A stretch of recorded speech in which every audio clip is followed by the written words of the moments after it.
Bonjour, Vous vous appelez comment? je m'appelle Yvonne Sanga. Je suis étudiante à l'UEM. Je suis graduée d'abord en sciences de l'information et de la communication pour le moment. Et je continue avec les études. Et à part les études, qu'est-ce que vous faites d'autre dans la vie? Je fais le commerce. Oui. Quel genre de commerce? Je fabrique la pâte d'arachide et puis je vends ça. Vous fabriquez la pâte d'arachide et vous êtes étudiante en sciences de l'information et de la communication. À ce que je sache, ce n'est pas lié à ce que vous faites maintenant. D'où est venue l'inspiration de concevoir tout ce que vous faites comme pâte d'arachide et tout ça? L'inspiration est venue d'abord de ma grand-mère.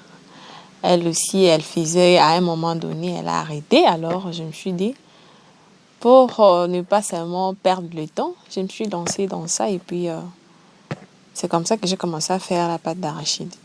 La pâte d'arachide, et vous faites à base de quoi?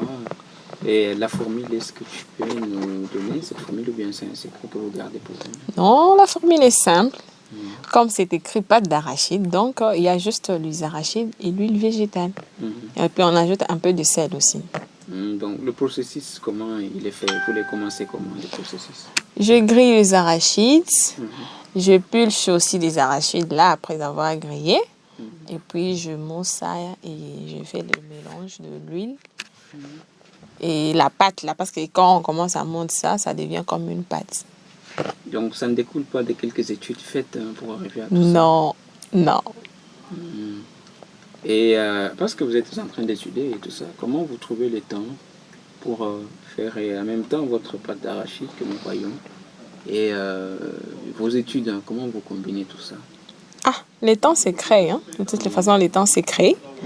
Je suis étudiante, oui, mais les temps c'est créé. On n'a pas quand même le cours chaque jour 8-18, donc on a quand même le temps. Je le fais. Donc quand je vois vraiment que non, je suis trop occupée au cours, je grille les arachides la nuit et le matin, on termine parce que ce n'est pas moi qui a l'habitude de mode ça. Je n'ai pas assez de force pour ça. Il y a quelqu'un qui le fait pour moi et puis je viens juste pour mélanger et mettre dans des bouteilles. C'est juste ça.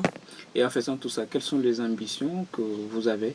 Vous voulez vous limiter tout simplement à faire une vente peut-être par abonnement ou bien vous voulez créer quelque chose en sorte d'entreprise où vous pouvez engager les gens un jour?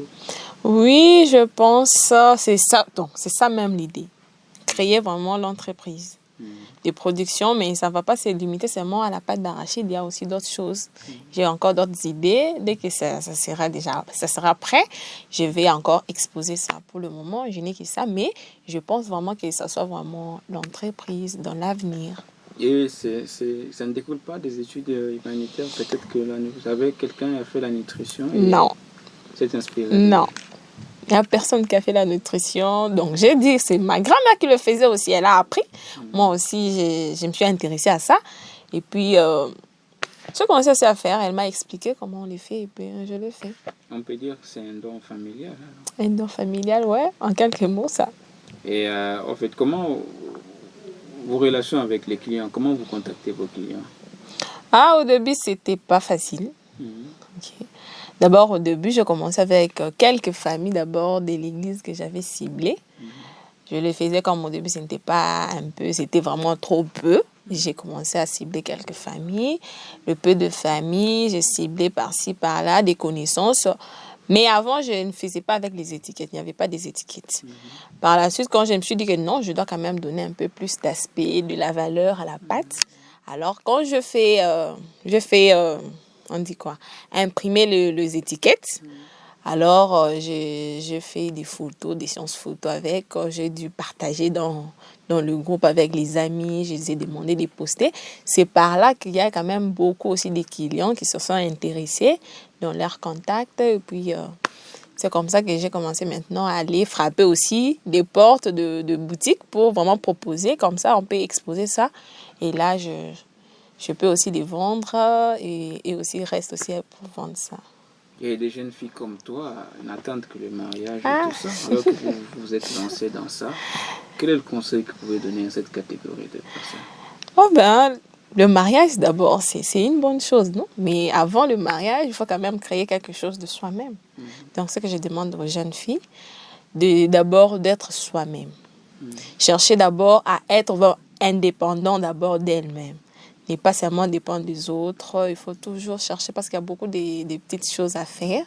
Alors, si seulement eux aussi se mettent seulement à penser quoi faire avant même le mariage, avant même le boulot d'abord pour lequel on aspire, on peut toujours créer quelque chose. Si seulement que la personne regarde en quoi il a les capacités, je peux dire, il peut se donner dans quelle activité pour que ça puisse vraiment donner le meilleur. Et puis c'est juste aussi question de se découvrir, et aussi question de se donner aussi. C'est juste la détermination aussi qui fait ce que la personne puisse tenir.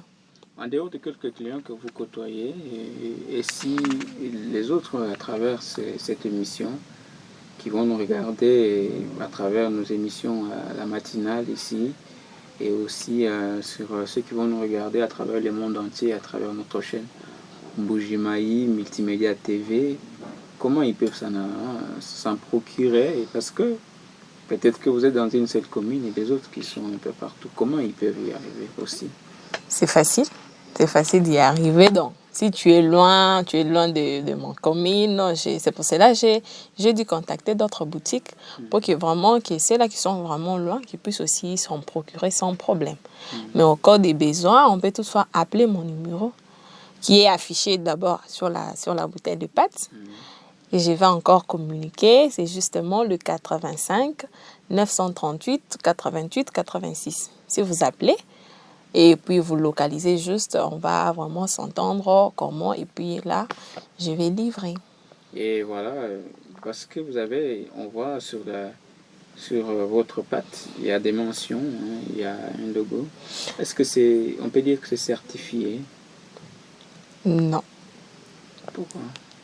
C'est juste, je fais d'abord pour donner l'aspect d'abord. Je n'ai pas encore vraiment les documents qu'il me faut parce que mon commerce c'est vraiment ambiant, je peux dire ça. Hein.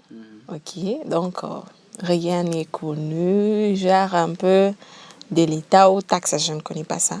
Donc c'est quelque chose que je fais par moi-même. Donc est-ce que votre produit est certifié jusqu'ici ou bien vous travaillez avec des gens qui s'y connaissent dans ce domaine-là? Ouais, et si oui, et quand est-ce que vous comptez le faire? Oui, ça va venir avec le temps parce que là, actuellement, pour le moment, je suis dans la collaboration. Donc, je suis en train d'échanger avec les nutritionnistes qui sont en train de m'aider avec leurs conseils. Et au fur et à mesure, je vais faire quoi? Certifier mon produit. Que vous faites par vous-même et bientôt, quand vous allez créer maintenant en sorte Oui. d'entreprise, et là, vous allez maintenant avoir le temps de notarier certaines choses et tout ça. Oui, ce n'est qu'au début. Voilà. Nous tendons lentement, mais sûrement vers la fin de notre entretien. Avez-vous un mot ou un autre message à adresser au public qui est en train de nous suivre partout dans le monde et ici à Mbujimayi également? Oui, ce que je peux dire à notre cher public, c'est justement, tu vois, des choses comme ça, il faut tout justement soutenir. Il faut soutenir des actions comme ça, faire avancer aussi les idées que les jeunes ont dans leur tête. Ne pas les laisser seuls dans des difficultés, mais lorsque un jeune se présente avec un projet, une activité quelconque, tout simplement les soutenir, ça va plus aider. Voilà, ça va aider. Et on considère que c'est votre mot de la fin. Oui, on peut dire. Voilà, merci beaucoup, mademoiselle Yvette, d'être passée à nos émissions et à nos installations. Et nous te souhaitons bonne chance pour la suite. Merci à vous aussi.